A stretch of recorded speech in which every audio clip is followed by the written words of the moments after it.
am Malika Ramsey. As always, thank you very much for joining us. Last week, I did promise you that this week we will be focusing a bit on social services in Guyana, and we're definitely going to be doing that. That's what we're focusing on in the first half of the program. The second half, I know some of you, unfortunately, you would have already heard that one of our very near and dear actors and comedians, Mr. Henry Rodney, is not very well.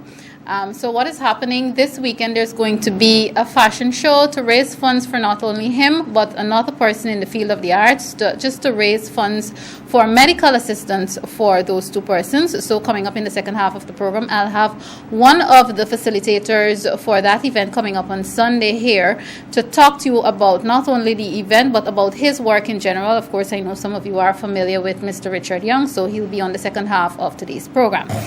But for now, even before I go into today's conversation, I just want to take this opportunity also again to remind you that we're still in the month of Amerindian Heritage, or some of us say Indigenous Heritage Month, and we're also in the month of education. So keep those two things in mind. Before the end of the month, I'll try to get persons from both ministries to just talk to you not only about the activities, but what's really happening in our education sector, and also what's happening with our First Peoples. But for now, let's get into today's discussion, and it is my pleasure. I have a very big group today, so I feel I'm not lonely this week. So I feel very special to have this big group, beginning with the Director of Social Services, Mr. Wentworth Tanner. Thank you very much for being on Facing the Nation. Also next to him is the Chief Probation Officer, Mr. Forbes Monroe. Welcome to Facing the Nation, sir. Thank you very much. And of course, the lone female. This is aside from me, and I always smile when I get company in the name of a female. She is the Assistant Chief Probation Officer, Oslin Crawford. Welcome to Facing the Nation. And of course, the person in charge of pension and some other matters, and I know that's a big issue for some of you out there, Mr. Ricardo Banwari. Welcome to all of you. It's great to have you. All right, let me start off with you, Mr. Tanner. Most times when we have various issues, whether it be in terms of pension, in terms of youth, various in terms of whether it be what we're doing for women, what we're doing for single women, we always go straight to, yes, the Ministry of Social Protection. What is the Ministry of Social Protection doing? We always ask those questions, but we forget that there are departments within those ministries that work to ensure that our people are provided for and so on. Let's first off, my first question is basic. What is the purpose and the function of the Department of Social Services at the ministry? Well, the Department of Social Services really truly caters to the vulnerable and the disadvantaged of our society. We look at vulnerable groups, for example, children and the elderly. So that, but in addition to that, we have departments, the PALMS, the Night Shelter, Hugo Chavez Rehabilitation and Reintegration Center. Under my purview also falls the Counter-Trafficking in Persons Unit, Gender Affairs Bureau, the Guyana Women's Leadership Institute, and the biggest department, the Probation and Social Services Department. Okay, one of the things that just jumped out at me is the night shelter services.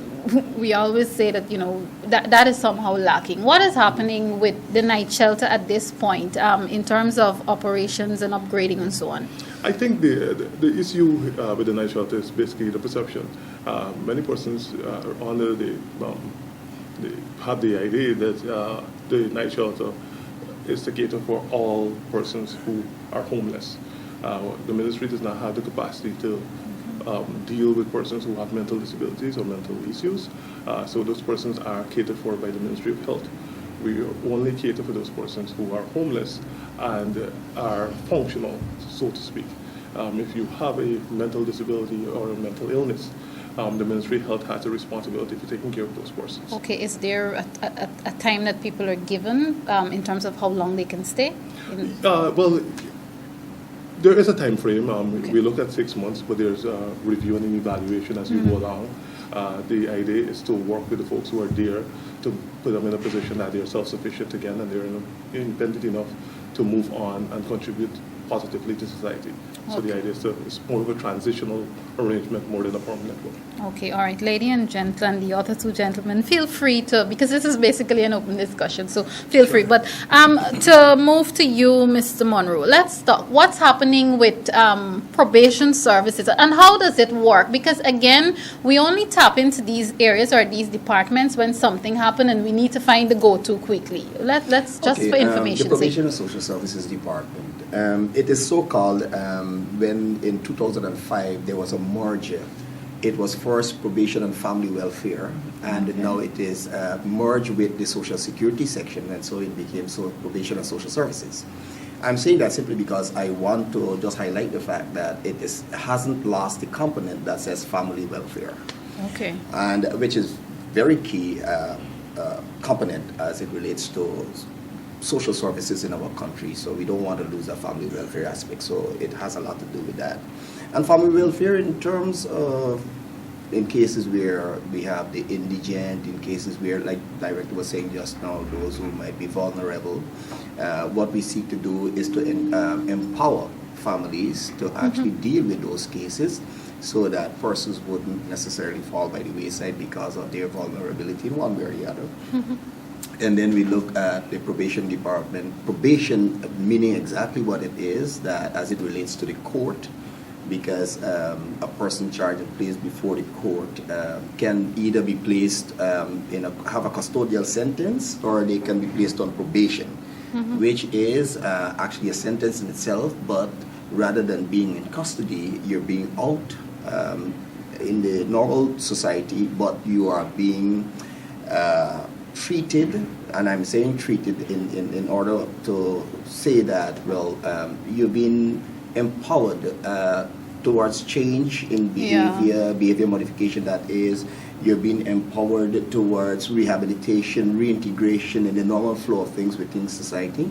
So probation of itself is something what we refer to as an alternative to custodial sentence. Okay, again, to be the devil's advocate here a bit, have you had experiences where persons would have gone through the changing period, the changing process, and then somewhat, for want of a better word, backslide, and you would have to come and deal with that issue or those issues again? Oh yes, certainly, because there is no way that, I mean, even if you work with 100 persons that you're going to get all 100, there would always be those who fall through the crack, as we would say, so to speak. And but what we try to do is to build capacity, one, within the probation department, so that it can have that far-reaching effect, and to also deal with cases, no matter how unique it may be, we can have the capacity to deal with it effectively and efficiently. Are our human resources, and of course this is right before I come to Ms. Crawford, because I'm told, and she could correct me if I've been misinformed, I've been told that you have some responsibility for the youth in terms of probation services. Are we strong in terms of human resources when it comes to addressing the issue of probation services? I would say we're never really strong. There's always need for capacity building. There's always need for capacity building. But what we do know for sure is that we have been making an impact. Okay. We have been making an impact. We have been seeing the change that we're hoping to see and that we're working towards to achieve. And we have been seeing the changes in some cases. But I would say again, there is need for capacity building, and we're working towards that also. Okay. To add to what Sure. Mr. Monroe said, I don't think there will ever be a point where we have enough probation officers to service the entire Guyana. So in that regard, the ministry has really and truly placed a lot of emphasis and a lot of focus on building partnerships with communities, FBOs, community-based organizations, NGOs, to help to bolster the gap that we have in terms of services that we would like to offer, but because of the lack of human resources, we're not able to get into all of those communities. So we work closely with several NGOs, and we're continuing to build capacity with those persons. We do workshops, we do training seminars, and so to build capacity in communities, because that's the way that we see us moving forward in order to have the greatest impact. Great. Do you find that you get the required responses from these communities? And I know you did mention non-governmental organizations. Yeah. Yes, we get a lot of cooperation. Of course, there are challenges along the way, but for the most part, we are really it's very admirable, the persons who come out and volunteer their services and their time to the ministry and to the people of Guyana. All right. Ms. Crawford, let's talk about your role and some of the things that you face daily in terms of being a probation officer responsible mainly for youth. I have to say, firstly, the fact that the probation department has been in existence for over 60 years says a lot, in the sense that a lot of the issues that we encounter now might not have been in existence back then. Okay. So right away you see that there is some work that needs to be done to ensure that we have those systems in place to address the current issues. And I can tell you that over the past few years, a lot of focus has been placed on ensuring those gaps are bridged. So referring to ensuring those partnerships are strengthened, those are some of the things that we have been doing, tapping into services that are offered at NGOs and faith-based organizations and so on. Those are organizations that work primarily with youths. And I can say Sky would have been one of the very strong organizations that came on stream and has been giving us significant support to ensure that where we do not have the capacity, the human resource to provide those services that are needed for our young people, they would have been strongly assisting. But as I said earlier, a lot of focus has been given over the years to ensure that even within our very department, some of those systems and procedures are strengthened so that the service that we require to provide in this time, it's relevant to what youths are expecting us to provide and what we are expected to do to meet their needs adequately. Okay, you mentioned Sky and something jumped out at me. Of course, this is for both yourself and Mr. Monroe.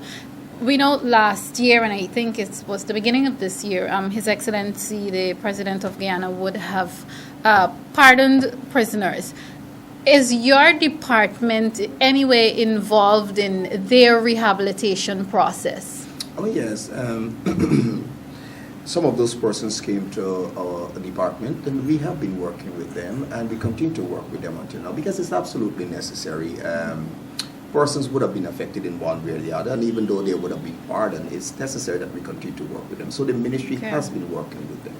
Okay. You know, and we have been seeing some positives too. Okay, great. Viewers, if you're now tuning in, today my discussion is with a team from, well, generally they're from the Ministry of Social Protection, and we're dealing with social services, the state of social services in Guyana today. So, of course, if you're now tuning in, that's what's happening on Facing the Nation today. Mr. Ricardo Banwari, pension is always a big thing in Guyana, and it stirs up because we've been told that we will get the reading of the budget for 2017 at the end of this year, actually, in December. And one of the things people are ready and waiting to hear what the pensioners will get. But, of course, you and I are not discussing that specifically. He said, thank you. You're welcome. One of the things would have been reported lately is an issue about 9-digit and ID card, and I'm just throwing the words out here so that we can get some clarification from you in terms of what is happening with the pensioners with this 9-digit ID and so on. Let's talk about that. Yeah. Okay, Malika. Basically, it's just at the last registration, there is an ID card, the last ID card that we would have had, that we would have voted. We just need to have registered and have that 9-digit ID number. Once we have that, we will make the necessary arrangements to have it inputted into our system so that we will have one uniform ID card that we'll be using. Of course, that will help us, to ensure transparency and no duplication of any sort. So basically, that is it. It's the last ID card that you would have had. We just need that. And once that is on your ID, that ID card is on your pension book, we don't need to come into the office. You are already set for 2017. Okay. So basically, that is it. In the event that this is not done, what are some of the difficulties they're likely to face? It is advisable that you call us. Check at the back of our pension books. There are numbers for all the districts in Guyana. So just pick up the phone, give us a call, an officer will speak to you, and we'll be able to guide you as to the next step forward. Okay. Are you in a position at this point to talk about, in this case, when I say state of the pensioners, I mean in terms of if there would have been improvement in terms of them collecting their pensions monthly, possible plans that you can make public at this point, because I know not everything can go in the public domain immediately, but in terms of the basic plan for pensioners. And this is in terms of the hopeful increase aside. Well, Malika, as you over the years, we have tried to improve the system, and it is a fact, and I'm sure that we're hoping that in 2017 it will be much easier when it comes to accessing our pension. Okay, all right, great, sir. Again, the questions are basically open. Another issue we have is single mothers. What's happening for single mothers? What programs are there? And again, I know this also falls under the Department of Social Services. Let's talk. Yes, well, there's several programs, not only under the social services program, but in the ministry as a whole. For example, the BIT, which is the Board of Industrial Training. There is a single parent training program there. Single parents can register. With the BIT, there are several programs that are available. You choose whatever program it is that you are interested in, and you are given a stipend until the completion of that program to facilitate, your transportation to get to and from the classes. In addition to that, we also have the Central Recruitment and Manpower Agency, which is a sort of a complicated term for a job bank. More than it's a situation where we have employers who would publish their vacancies with the ministry, and we try to tie those vacancies with potential employees. So you can come down to the ministry, the Cornhill Street office, the Central Recruitment and Manpower Agency is located there, and we try to help persons in that way to find employment. Apart from that, there's the WOW program, as you know. The WOW program deals with single female parents. That program is continuing, and it's been expanded, or will be expanded shortly, to include what we call POWER, which is I can't remember exactly what the acronym means right now. Oh, yeah, sorry. People of Work Empowerment Resources Program. That's what that's what the acronym means. And that extends beyond the single parents. It includes not only single females, but single fathers, and persons who are in unions. So we go, of course, for all these programs, an evaluation will have to be done. There's a criteria there to ensure that you meet that criteria for that you're eligible. And once you would have satisfied the criteria that is stated, you will be able to access those programs. I know there's the Child Care and Protection Agency. Correct me if I'm wrong here. I think they fall under you. No, they don't fall. Yes. But to what extent, again, it's social services, to what extent are you responsible for maybe children's homes and children in general? Well, the children's homes are monitored by the Child Care and Protection Agency. There's a unit set up for that. There's a manager of homes who actually goes out and does the checks and ensures. And there's also minimum operation standards for these homes. So homes are not just... persons are just not allowed to open a home and to run it basically unchecked. There are regulations there in place, and the Child Protection Agency will check on those homes. Coincidentally, we've recently completed the document for the senior citizens homes. So there will be minimum standards for those senior citizen homes also. We are in the process of getting together a task force to look at the minimum standards and to try to work with these homes, because some of them really need some assistance in terms of building up capacity in those homes to get them to the place we would like them to be. Yeah, because I was about to ask you if we can hope to see a countrywide upgrade of these homes. Yes. Because, yes, fine, they're senior citizens. Some of them can barely move and so on. Of course, age, this will happen to most of us once we get there. Age does that to you. But then you don't want, when you walk into those homes, you feel depressed. And I'm going to be frank here. Some of the homes, when I go into them, I feel depressed, and I don't think that should be. Yes. The idea is that your golden years should be golden. Yes. Right. So we that's what based on that background, we developed this program. The minimum standards, and those are going to be implemented shortly. We are going to be, of course, I want to say that the idea is not to close down these homes, is to work with them to get them to the place where we would like them to be, and persons who live there, live there very comfortably. Away from home. There are always persons who will either meet you on the road to tell you that they have a certain difficult circumstance, or they will call you. Does the department have an open policy where people can just walk in? Well, yes, it's open to the public, of course. Persons can come in if there's some emergency that they do not have the funds to be able to take the action immediately. And this usually does not entail, extensive medical services. It's very, very limited, the funds that are available. So it's only for very small things. For example, we provide eyeglasses for seniors. Not the eyeglass, but we provide a coupon of $8,000 towards procuring the spectacles. For emergency food assistance, we have families who are in real dire need. We provide emergency food assistance, but of course, little interviews done with you to ensure that the case that you presented, that is accurate. We do have persons out there, unfortunately, who come and misrepresent facts to the ministry just to exploit these systems. And that's always the challenge with social services, to ensure that those persons who really need it are the persons who get it, and persons don't manipulate the system in order to just to fleece it. Mr. Monroe, just to find out if there is ever a connection here with the two linking, have you ever had cases where you're dealing with that would request or require certain assistance that Mr. Tanner's department would have to give, and how do you deal with that in terms of working together? Well, let me just explain that Mr. Tanner is the Director of Social Services. So being the Director of Social Services, he has oversight, and his mandate also is to manage the Program 2, which is Program 2, and the probation, which includes the public assistance area and old age pension, all come under him, all right? And so because of that form of management, form of system, all right, we interlinked, and so wherever there's a shortfall, one picks up and so on. So there is never ever, a total separation of the functions and the services. So everything is interlinked. So even if somebody comes to probation, where we deal mainly with the family and maybe with the courts, and it's an issue pertaining to old age pension or public assistance, officers within the system are so trained that they can deal with the issue of social service, public assistance or old age pension, because they would have operated it in those areas.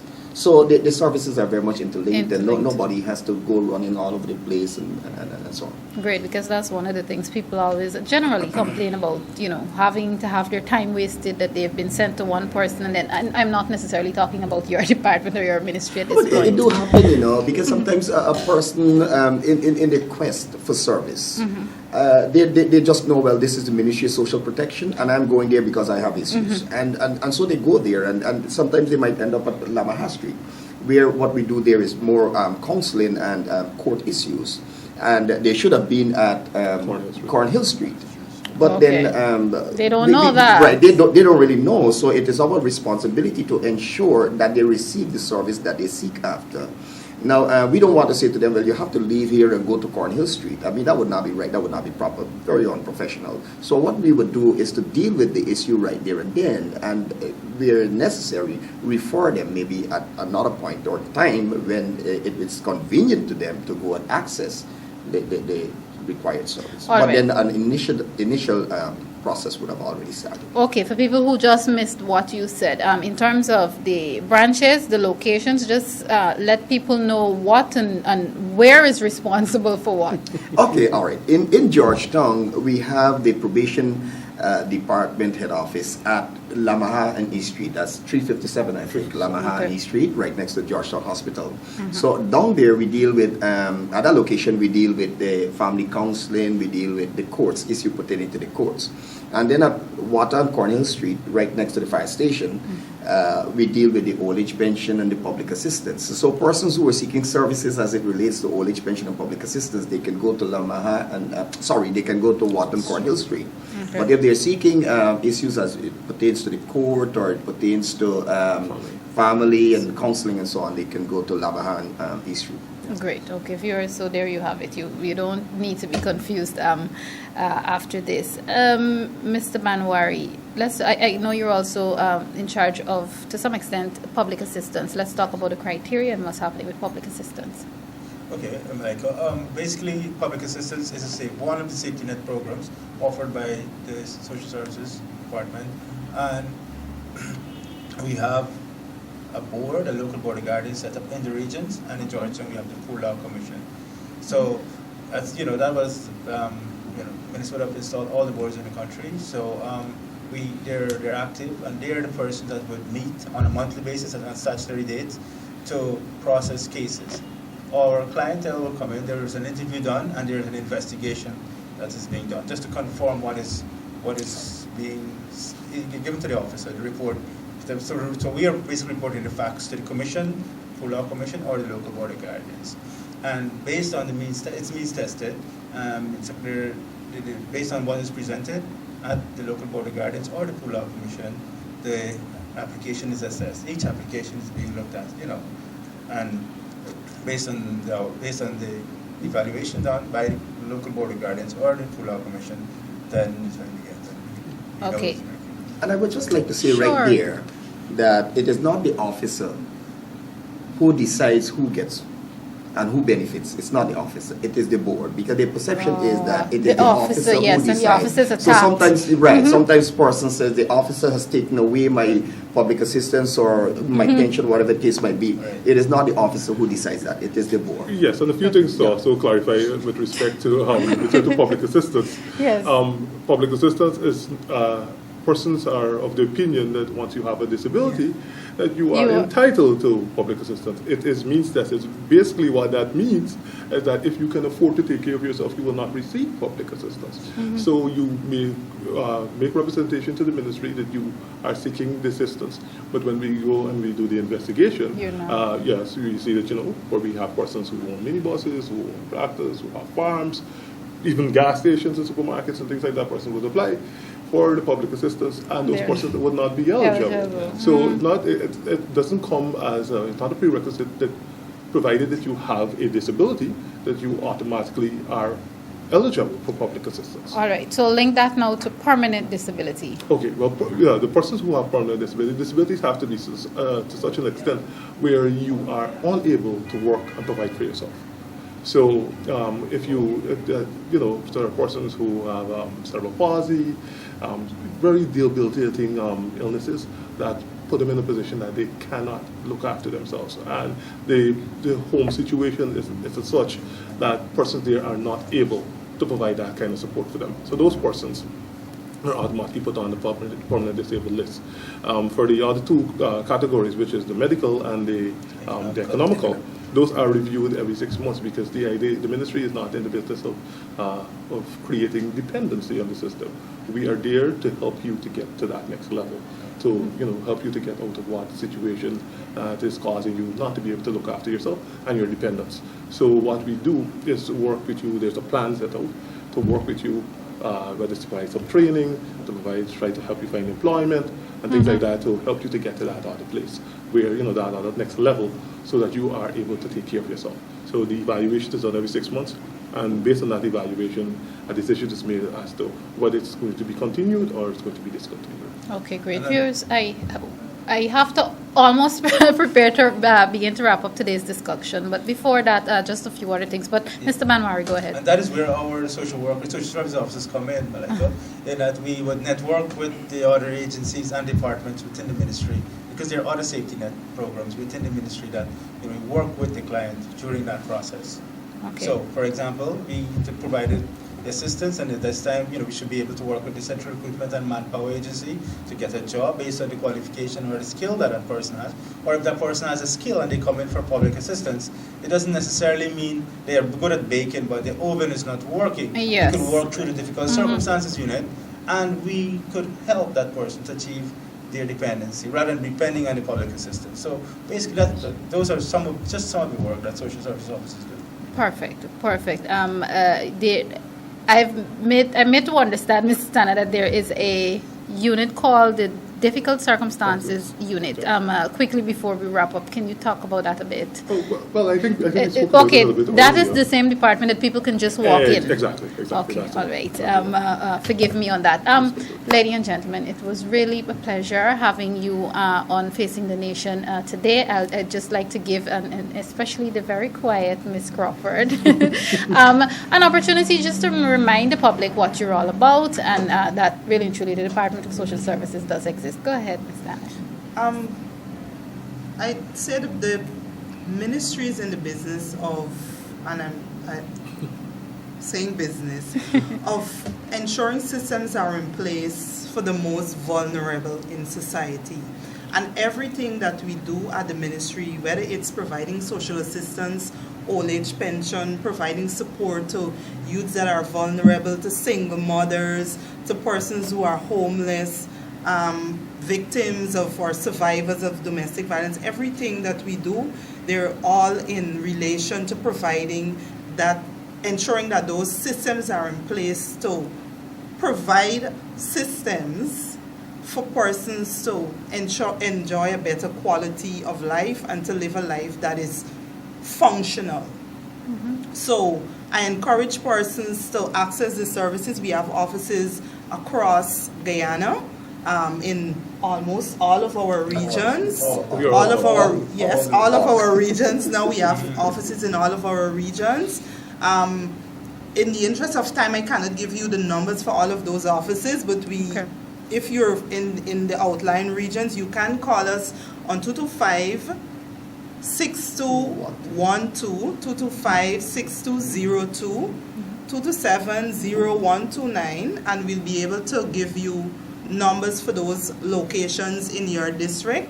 Okay. Feel free to come into our offices. There is no payment that is required for you to access any of our services. Mm-hmm. So do not hesitate. If you're in a crisis, feel free to access the services that are available to all Guyanese, and let's build this nation and together. Do not offer to pay either. Perfect. And do not And pay don't either for any yes, of our unfortunately, and this is not to attack staff members, but unfortunately, there are always an unscrupulous person or two hanging around. Our services are all free. They're all free. All right, great. It was such a pleasure. Viewers, if you're now tuning in, you missed a great conversation. Those of you who follow me on social media, of course, eventually this conversation will be uploaded to my YouTube channel, and it will also be on Facebook. This would have been a discussion with person in charge of pension and public assistance and other matters at the Department of Social Services, Mr. Ricardo Banwari.